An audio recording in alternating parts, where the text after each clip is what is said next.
Welcome to Agastya predictive technique. ఈరోజు మనం మాట్లాడుకోబోయేది ఒక హస్బెండ్ వైఫ్ తాలూకా హెల్త్ గురించి అడిగిన ప్రశ్న అనమాట. వైఫ్ హెల్త్ ఎలా ఉంది, లైఫ్ స్పాన్ అది ఏమిటి, విషయం ఏమిటి, సీరియస్గా ఉంది ఏమిటి సిచ్యువేషన్ అని ప్రశ్న. అయితే ఆ టైంకి వేసిన టైం చార్ట్ ప్లస్ ఆవిడ జన్మజాతకం కూడా తీసుకోవడం జరిగింది, రెండింటిని పరిశీలించి చూడడం జరిగింది. సో ప్రశ్న చార్ట్ ఆ టైంకి మనం వేసుకున్న ప్రశ్న చార్ట్ని బట్టి ఆ డిసీజ్ అన్నది ఎలా నిర్ధారించాం, సీరియస్నెస్ ఆఫ్ డిసీజ్, ఆ సీరియస్నెస్ అన్నది ఎలా నిర్ధారించాం అన్నది ఇప్పుడు చూద్దాం. అయితే మనకి ప్రశ్న చార్టు ప్రతిసారి హోరరీ నెంబర్ తీసుకోవాలన్న గ్యారంటీ ఏం లేదు. ఆ రోజు ఆ సమయంలో మనకి ఆ ప్రశ్న మాత్రమే వచ్చినప్పుడు, అలానే వ్యక్తి కన్ఫ్యూజన్లో ఉన్నప్పుడు, అతనికి హోరరీ నెంబర్ మీద సరైన జ్ఞానం లేనప్పుడు, ఏదో వాళ్ళ లక్కీ నెంబర్స్ అనో లేకపోతే డేట్ ఆఫ్ బర్త్నో టైమ్ ఆఫ్ బర్త్నో, మా మనవడు పుట్టినరోజునో మనవరాలు పుట్టినరోజునో అలాగే కొంతమంది లక్కీ నెంబర్స్ అవి ఇస్తూ ఉంటారు. అలాంటివన్నీ ఇవ్వకూడదు. సో ఇప్పుడు ఇప్పుడు ఆ వైఫ్ ఆల్రెడీ క్రిటికల్ కండిషన్లో ఉన్నప్పుడు మనం ఇలాంటి ఇన్ఫర్మేషన్ నాలెడ్జ్ అంతా మనం చెప్పినా కూడా వాళ్ళు ప్రాసెస్ చేసుకోలేరు. కాబట్టి ఈ టైంలో మనం హోరరీ నెంబర్ అడగకుండా డైరెక్ట్గా ప్రశ్న వేసేసుకుంటే ఈజీ అవుతుంది. అయితే జాతకుడి మైండ్ అన్నది, అంటే వ్యక్తి మనల్ని ప్రశ్న అడిగిన వ్యక్తి తాలూకా మైండ్ అనేది మనం ఇప్పుడు చంద్రుడి నుంచే చూస్తాం. సో చంద్రుడి దగ్గరికి వచ్చేసరికి ఇక్కడ జూపిటర్ రాశిలో ఉన్నాడు, మెర్కురీ స్టార్లో ఉన్నాడు, రాహు సబ్లో ఉన్నాడు. సో ఈ మూడు ఏం చెప్తున్నాయో అదే చంద్రుడు చెప్తాడనమాట. ఈ మూడింటి తాలూకా కలిపి వచ్చే సారాంశమే ఆ వ్యక్తి తాలూకా మైండ్.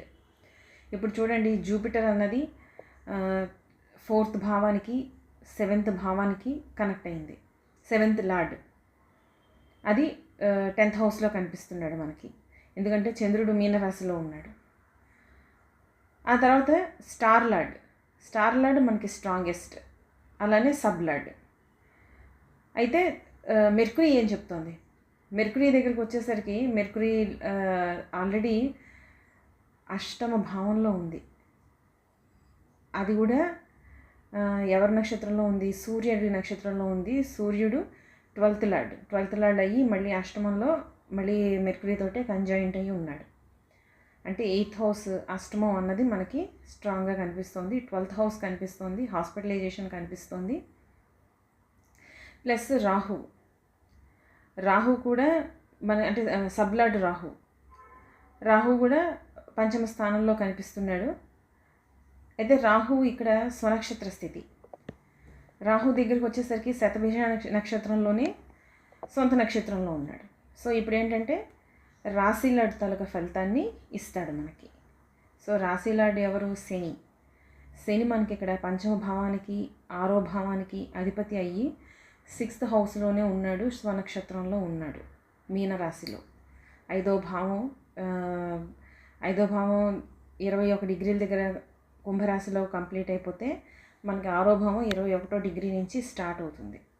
సో ఈ 6వ భావంలోనే శని ఉన్నాడు అనమాట. సో మనకి ఏంటంటే ఇక్కడ through star lord, sub lord 6, 8, 12 అన్నవి కనిపిస్తున్నాయి. అయితే వ్యక్తి మనకి ఇచ్చిన ఆన్సర్ కూడా అది, అడిగిన ప్రశ్న కూడా అదే. సీరియస్గా ఉన్నారు, హాస్పిటల్లో ఉన్నారు, ఐసీయూలో ఉన్నారు. ఇప్పుడు పరిస్థితి ఏమిటి? సో వ్యక్తి ఏదైతే మైండ్ అడిగాడో అది మనకి చంద్రుడి ద్వారా మనం కన్ఫర్మ్ చేసుకోవాలి. ఇన్ కేస్ చంద్రుడు ఇలా మనకి కన్ఫర్మ్ చేయలేదు అనుకోండి, ఈరోజు కాదు సార్, మీరు ఒక 24 hours పోయిన తర్వాత మళ్ళీ మీరు ప్రశ్న అడగండి అని మనం చెప్పాలన్నమాట. ఎందుకంటే కన్ఫ్యూజన్ స్టేట్లో ఉన్నప్పుడు, వాళ్ళ పెద్ద సీరియస్నెస్ లేనప్పుడు చంద్రుడు కనెక్ట్ అవ్వడు. సో ఇక్కడ చంద్రుడు మనకి 6, 8, 12 భావాల్ని కనెక్ట్ చేసి చూపిస్తున్నాడు. అయితే నెక్స్ట్ మనకి వచ్చేసరికి డిసీజ్ కన్ఫర్మేషన్ అనమాట. డిసీజ్ని మనం కన్ఫర్మ్ చేసుకోవాలి. డిసీజ్ని ఎలా కన్ఫర్మ్ చేసుకోవాలి? 6th cusp sub lord, 6th cusp star lord, sub lord, 6th రాశి లార్డ్ శని, star lord Jupiter, next Jupiter. 2 జూపిటరే వచ్చాడు మనకి. ఈ జూపిటర్ ఏం చెప్తున్నాడు? జూపిటర్ స్వనక్షత్రంలో ఉన్నాడు, అదే నక్షత్రం అంటే తన సొంత నక్షత్రంలో ఉన్నాడనమాట జూపిటర్. నెక్స్ట్ ఇంకొకటి మనం చూడాల్సింది ఏంటంటే 6వ భావంలో ఉన్న ప్లానెట్స్, అది కూడా డిసీజ్ని చెప్తుంది. 6వ భావంలో ఉన్న ప్లానెట్ శని కూడా స్వనక్షత్రంలో ఉన్నాడు. సో ఇప్పుడు బేసికల్గా ఏమిటంటే ఎయిదర్ జూపిటర్ రిలేటెడ్ కారకత్వాలకు సంబంధించిన డిసీజ్ అయినా అయి ఉండాలి, లేదా శనికి సంబంధించిన డిసీజ్ అయినా అయి ఉండాలి. 6వ భావంలో స్థితి పొందిన శని ఖచ్చితంగా డిసీజ్ని చూపిస్తాడు. శని రోగకారకుడు, ఓకే. 6వ భావంలో ఉన్నాడు, భావంలో స్థితి అయి ఉన్నాడు. కాబట్టి మనం శనిని అనలైజ్ చేద్దాం. శని దగ్గరికి వచ్చేసరికి స్వనక్షత్రంలో ఉన్నాడు, 6వ భావంలో ఉన్నాడు. సరే, ఓకే, శనికి రిలేటెడ్ ఏదైనా ప్రాబ్లం అయ్యి ఉండాలి. అయితే శనితో పాటు అక్కడ ఆ భావంలో కంజాయింట్ అయిన ప్లానెట్స్ చూస్తే అదే మీనరాశి జలతత్వ రాశి, అదే మీనరాశి చంద్రుడు కూడా ఉన్నాడు అక్కడే. ఎందుకంటే ఈ భావంలో ఈ రాశిలో స్థితి అయిన ప్లానెట్స్ అన్నిటికీ జూపిటర్ ఇన్ఫ్లుయెన్స్ చేస్తూ ఉంటాడు మీనరాశిలో ఉన్న ప్లానెట్స్ అన్నిటినీ. సో శని ఇన్ఫ్లుయెన్స్ అవుతున్నాడు, శని, మూను, జూపిటర్, ఈ 3 ఆ రోగ భావనవి చూపిస్తున్నాయి అన్నమాట. ఇప్పుడు స్పెషల్గా మనకి 6th హౌస్లో శని స్పెషల్గా ఉన్నాడు కాబట్టి శని జలరాశిలో ఉన్నాడు, ఇది జలతత్వం, ప్లస్ చంద్రుడితోటి కారకత్వంలో మనకి కలిసి ఉంది. సో ఇది maybe something related to water, ఎక్కడో బ్లాకేజెస్ ఉన్నాయి, ఏదో ప్రాబ్లం ఉంది. శని అంటేనే పెయిన్, దీర్ఘకాలికమైన రోగం. ఏదో రోగం దీర్ఘకాలికంగా ఉండి వీళ్ళు డాక్టర్ని అప్రోచ్ అయ్యి ఉండాలి, లేదా డాక్టర్ని అప్రోచ్ అయిన దగ్గర నుంచి ఆ రోగం ఇంకా దీర్ఘకాలికంగా కంటిన్యూ అవుతుంది. ఈ 2 క్యారెక్టరిస్టిక్స్ అనేవి సేమ్ మనకి చూపిస్తూ ఉంటాడనమాట. అయితే జలరాశుల్లో ఎప్పుడైనా ప్రాబ్లం వచ్చింది అంటే ఒకటి హార్మోనల్ ఇంబ్యాలెన్స్ అయినా అయి ఉండాలి, లేదా కిడ్నీ ప్రాబ్లం అయినా అయి ఉండాలి. మనకి ఇక్కడ ఈ 6th భావం పైగా 7th భావంలో ఉన్న చంద్రుడు, వీటిని బట్టి ఏదర్ కిడ్నీస్ అయినా అయి ఉండాలి, లేకపోతే హార్మోనల్ ఇంబ్యాలెన్స్ అయినా ఉండాలి. కానీ వ్యక్తి తాలూకా వయస్సు 80 సంవత్సరాలు.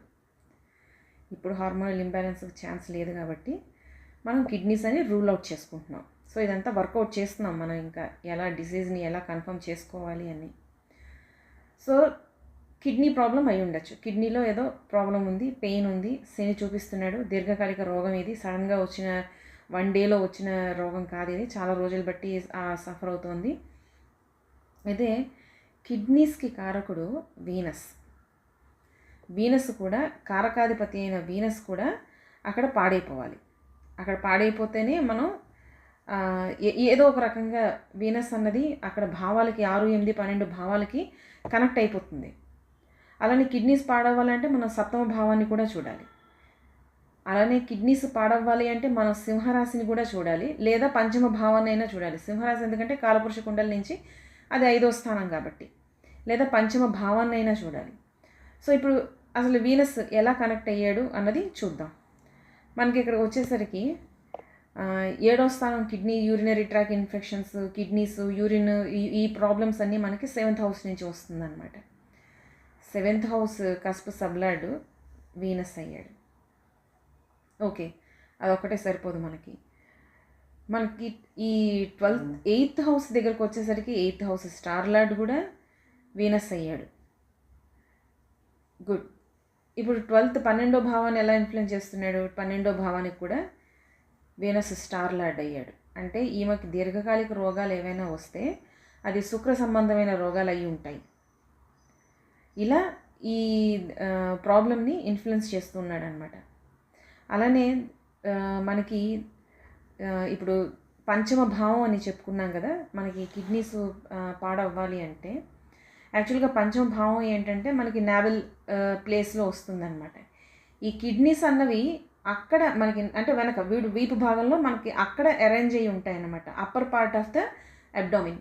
ఈ upper part of the abdomen 5వ భావం సూచిస్తుంది, లేదంటే లియో సూచిస్తుంది.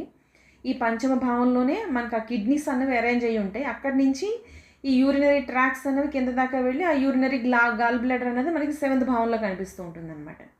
సో 5వ 5th 7th, అలానే శుక్రుడు, ఇవి పాడవ్వాలి. నెక్స్ట్ శని రోగకారకుడు. శని ప్రాబ్లమ్స్ని క్రియేట్ చేస్తాడు, లాంగ్ టర్మ్ ప్రాబ్లమ్స్ని క్రియేట్ చేస్తూ ఉంటాడు. శని క్రిస్టలైజేషన్కి కారకుడు, బ్లాకేజెస్కి కారకుడు.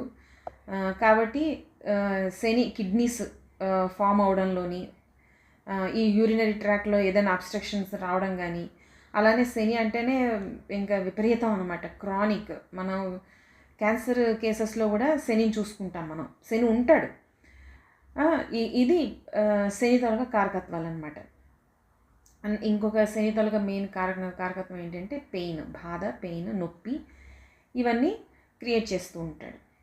అయితే మనకి వీనస్ పాడవ్వాలి, శని పాడవ్వాలి, అలానే జలానికి కారకుడు చంద్రుడు, అది కూడా పాడవ్వాలి. ఈ డిసీజ్ రావాలి అంటే ఏదైనా ఫ్లూయిడ్ ఇంబ్యాలెన్స్ ఏదైనా జరిగినా కూడా, మనకి యూరిన్ అనేది ఎలాగో బాడీలో వన్ ఆఫ్ ద ఫ్లూయిడ్ కాబట్టి అక్కడ చంద్రకారకత్వాలు, జలరాశులు అవి కనెక్ట్ అవుతూ ఉంటాయి. నెక్స్ట్ మార్స్ ఎలా కారకుడు అవుతాడు అంటే, ఇది ఎక్యూట్ పెయిన్, ఎక్యూట్ అంటే అసలు రావడమే బ్లాస్ట్ టైప్లో చాలా విపరీతమైన పెయిన్ వస్తూ ఉంటుంది అన్నమాట. విపరీతమైన వ్యాధి అన్నది తీవ్రత ఒకేసారి పెరిగిపోతుంటుంది. ఓవర్ నైట్లో ఏదైనా జరిగిపోవచ్చు, అలా ఉంటుందన్నమాట కుజుడి దగ్గరికి వచ్చేసరికి. నెక్స్ట్ ఇన్ఫ్లమేషన్, బాడీలో వచ్చే ఇన్ఫ్లమేషను, ఏ ఇన్ఫ్లమేషన్ అయినా అవనియండి. మనకి ఇప్పుడు జనరల్గా ఆటో ఇమ్యూన్ డిసీజ్ అన్నిటిలోనే మనకి ఇన్ఫ్లమేషనే మనం చూస్తూ ఉంటాం. సో ఈ కుజుడే అక్కడ ఇన్ఫ్లమేషన్ని సెల్లోని, మైటోకాండ్రియాలో ఆ ఇన్ఫ్లమేషన్ని సరిగ్గా వర్క్ అవ్వకుండా ఇన్ఫ్లమేషన్ క్రియేట్ చేసి సెల్ తాలూకా ఫంక్షన్ని దెబ్బతీస్తూ ఉంటాడనమాట. సో ఇంకొంచెం ఫర్దర్గా మాట్లాడుకుంటే మనకి ఏంటంటే బేసిక్గా స్ట్రెస్ అనేది ఏదైతే ఉంటుందో, బయటికి ఎక్స్ప్రెస్ చేయలేని స్ట్రెస్. ఇప్పుడు చాలామంది స్ట్రెస్లో ఉంటారు, వాళ్ళు బయటికి ఎక్స్ప్రెస్ చేస్తారు, ఎనర్జీ వెళ్ళిపోతుంది. కానీ చాలామందికి స్ట్రెస్ వాళ్ళు బయటికి చెప్పలేరు, వేరే వేరే రీజన్స్ వల్ల. సో ఈ స్ట్రెస్ అంతా లోపల ఎలా ఉండిపోతుందో అది స్ట్రెస్ హార్మోన్స్ని వాటిని క్రియేట్ చేస్తూ ఉంటుంది. అది ఇన్ఫ్లమేషన్ అయ్యి సెల్ని దెబ్బతీస్తూ ఉంటుంది అనమాట. ఈ యాంగర్, అగ్రెషన్ అంటే మార్స్ తాలూకా కారకత్వాలు లోపల మన శరీరాన్ని మనమే ఈ గుణాలతోటి మనం ఇబ్బంది పెడుతున్నప్పుడు అది మన శరీరంలో మన సెల్స్ని చంపేస్తూ ఉంటుందన్నమాట. సో మ్యాక్సిమం స్ట్రెస్కి దూరంగా ఉంటే అన్ని లైఫ్ స్టైల్ డిసీజెస్, అన్ని ఆటో ఇమ్యూన్ డిసీజెస్, అంటే స్ట్రెస్ వల్ల వచ్చే ఏ ఆటో ఇమ్యూన్ డిసీజ్ అయినా కూడా దానికి మనం దూరంగా ఉండగలుగుతాం స్ట్రెస్ మేనేజ్మెంట్ అనేది కరెక్ట్గా చేసుకోగలిగితే. తర్వాత సర్జరీస్కి వాటికి కూడా కుజుడు కారకత్వాన్ని వహిస్తాడు. సో ఇప్పుడు కాలపురుష కుండల్లో మనకి సింహరాశి కిడ్నీస్ని చూపిస్తుంది. ఎందుకంటే అప్పర్ అబ్డామిన్లో కిడ్నీస్ అన్నవి ఉంటాయి. మనకి చిన్నప్పుడు మనం చదువుకుంటాం కదా, గుమ్మడి గింజ ఆకారంలో ఉంటాయని. ఆ తర్వాత యూరినరీ ట్రాక్. అయితే ఇది మనకి ఇక్కడికి వచ్చేసరికి ఇది లియోలోకి వస్తుంది. ఇది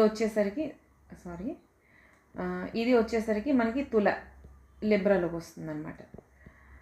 సో ఇలా అనమాట, అటు పంచమం ఇటు సప్తమం, దీంట్లో ఎక్కడ ప్రాబ్లం ఉన్నా, అలానే ఈ ప్లానెట్స్లో ప్రాబ్లమ్ని క్రియేట్ చేస్తున్నా, అలానే 6, 8, 12 ఇవి సీరియస్ భావాలు కాబట్టి ఆ సీరియస్ భావాలు ఇన్వాల్వ్ అయినా కూడా మనకి ప్రాబ్లం క్రియేట్ అవుతుంది. వీనస్ కారక గ్రహం అది పాడవ్వాలి, భావాలు పాడవ్వాలి, సప్తమ స్థానం పాడవ్వాలి. ఎందుకంటే సప్తమం అన్నది చెప్పాను కదా, కిడ్నీస్, యూరినరీ ట్రాక్స్ని వీటన్నిటిని చూపిస్తూ ఉంటుంది. పంచమ భావంలో రాహు ఉన్నాడు. ఆ రాహు కూడా మళ్ళీ శని నక్షత్రంలో ఉన్నాడు. 6th కస్ప్ సబ్లాడ్ కూడా శని అయ్యాడు, తీవ్రతని బాగా చూపిస్తున్నాడు అనమాట. రికవరీ ఛాన్సెస్ ఏవైనా ఉన్నాయా? ఓకే, ఇప్పుడు డిసీజ్ మనం కన్ఫర్మ్ చేసుకున్నాం, రికవరీ ఛాన్సెస్ ఏవైనా ఉన్నాయా? రికవరీ ఛాన్సెస్ మనకి కావాలి అంటే పంచమ స్థానం 5th కస్ప్ సబ్లాడ్ 11th కస్ప్ని ఇండికేట్ చేయాలి. అయితే ఇక్కడ చూస్తే మనకి 6th కస్ప్ సబ్లాడ్, 5th కస్ప్ సబ్లాడ్, అలానే 6th కస్ప్ కూడా 6వ సబ్లాడ్ కూడా పంచమంతో లాభంతో కనెక్షన్ వచ్చినప్పుడు రికవరీ వస్తుందని చెప్తాం. లేదా ఇప్పుడు పంచమాన్ని తీసుకొని డైరెక్ట్గా కూడా చెప్పచ్చు. అదే లగ్నానికిను 11th భావానికి కనెక్షన్ వచ్చినప్పుడు రికవరీ ఛాన్సెస్ ఉన్నాయని చెప్తాం. అయితే 5th కస్ప్ సబ్లాడ్ వీనస్ అయ్యాడు, 11th కస్ప్ సబ్లాడ్ వీనస్ అయ్యాడు, అలానే లగ్న కస్ప్ సబ్లాడ్ కూడా వీనస్ అయ్యాడు. సో ఇప్పుడు ఈ వీనస్ని మనం అబ్జర్వ్ చేయాలి. సాధారణంగా ఇలాగ డైరెక్ట్గా టాలీ అవ్వదు, మనకి డిఫరెంట్ ప్లానెట్స్ వస్తూ ఉంటాయి అన్నమాట. అప్పుడు కనెక్షన్ ఎలా ఉంది? ఇప్పుడు ఫర్ ఎగ్జాంపుల్ ఫస్ట్ కస్ప్కి వేరే ఏదో సబ్లాడ్ వచ్చాడు, 11th కస్ప్ కూడా వేరే ఏదో సబ్లాడ్ వచ్చాడు. ఇప్పుడు ఈ ఇద్దరు సబ్లాడ్స్కి మన పంచమ స్థానంలో ఉండే సబ్లాడ్కి రిలేషన్, వీళ్ళ మధ్యలో ఏమైనా అనుబంధాలు ఏమైనా రిలేషన్షిప్స్ ఏమైనా ఉన్నాయా, ఉంటే ఛాన్సెస్ ఉన్నాయి అని దశాభుక్తులకు వెళ్ళి మనం టైమింగ్ చెప్పుకుంటాం అనమాట. అయితే ఇప్పుడు మనం చూడాల్సింది వీనస్ని. సో వీనస్ ఏం ఇండికేట్ చేస్తున్నాడు? వీనస్ దగ్గరకు వచ్చేసరికి వీనస్ మార్స్ నక్షత్రంలో ఉన్నాడు, మెర్కురీ సబ్లో ఉన్నాడు. సో వీనస్ తాలూకా రిజల్ట్స్ వీళ్ళు ఇస్తారనమాట. వీళ్ళు ఎలా కనెక్ట్ అవుతున్నారో చూద్దాం. ఈ చార్ట్ దగ్గరకు వచ్చేసరికి మార్స్ ఏమో బాధక స్థానంలో ఉన్నాడు, మళ్ళీ అష్టమాధిపతి. కేతు నక్షత్రంలో ఉన్నాడు, కేతు 11th హౌస్లో ఉన్నాడు. మళ్ళీ మెర్కురీ అష్టమ స్థానంలో ఉన్నాడు, అష్టమాధిపతి నక్షత్రం 12th లార్డ్ ద్వాదశాధిపతి 12వ స్థానం అధిపతి నక్షత్రంలో ఉన్నాడు, మళ్ళీ కంజాయింట్ అయి ఉన్నాడు. ఇది మొత్తం మనకి 7-8 అన్నది బాగా డిస్టర్బ్ అయ్యింది అన్నది మనకి ఇక్కడ వీనస్ తాలూకా సబ్లార్డ్ స్టార్ లార్డ్ ద్వారా మనకి తెలుస్తుంది అనమాట. కండిషన్ అన్నది సీరియస్గా ఉంది. 12th హౌస్ కూడా యాక్టివేట్ అయ్యింది. 12th లార్డ్ అక్కడే కంజాయింట్లో ఉన్నాడు. ఎందుకు కంజంక్షన్లో ఉన్న ప్లానెట్స్ మనకి ఇంపార్టెంట్. భావంలో స్థితి అయిన ప్లానెట్స్, ఆ స్థితి అయిన ప్లానెట్స్ తాలూకా స్టార్ లార్డ్ పొజిషను, ఇవి మనం చూసుకోవాలి. ఇవి ఇంపార్టెంట్ మనకి. సో డాక్టర్స్ కూడా అదే కన్ఫర్మ్ చేయడం జరిగిందిట. తర్వాత 2 days తర్వాత అబ్జర్వేషన్లో అది పెట్టి వాళ్ళు కన్ఫర్మ్ అది చేశారు. మనకి ఫోన్ కొంచెం లేట్గా వచ్చింది, ఒక 3 days తర్వాత వచ్చింది ఫోను. అదనమాట విషయం. సిచ్యువేషన్ సీరియస్గా ఉంది. పైగా ఏంటంటే మనకి ఇంకొక రూల్ కూడా ఉంది. ఇప్పుడు 6th హౌస్ ఎప్పుడైతే మనకి 5, 6, 11 ఎప్పుడైతే ఇవి వర్క్ అవుతున్నాయో అండ్ యాక్టివేట్ అవుతున్నాయో రికవరీ అవుతుంది, ట్రీట్మెంట్ కంటిన్యూ చేయాలి. ఎందుకంటే 6th హౌస్ ఆఫ్ ట్రీట్మెంట్ అది, దాన్ని కంటిన్యూ చేయాలన్నమాట. దీనికే 6, 12 అనే స్థానాలు కనెక్ట్ అవుతున్నాయి అంటే రికవరీ జరుగుతుంది, కంటిన్యూస్గా ట్రీట్మెంట్లో ఉండాలి. అలానే లాస్ అనమాట. 12th హౌస్ లాస్ కదా, లాస్ ఆఫ్ మనీ అవ్వచ్చు, లాస్ ఆఫ్ స్ట్రెంగ్త్ అవ్వచ్చు, లాస్ ఆఫ్ హోప్ అవ్వచ్చు. ఇవి కనిపిస్తూ ఉంటే దీర్ఘకాలికంగా మనకి సఫరింగ్ అన్నది కూడా కనిపిస్తూ ఉంటుంది అన్నమాట. అంటే హాస్పిటల్ చుట్టూ తిరగడం సఫరింగ్ అంటే, in the sense 12th house కదా, హాస్పిటల్కి రౌండ్లు తిరుగుతూ ఉండడం అన్నది 6th హౌస్ ట్రీట్మెంట్, ఇవి మనకు కనిపిస్తూ ఉంటాయి.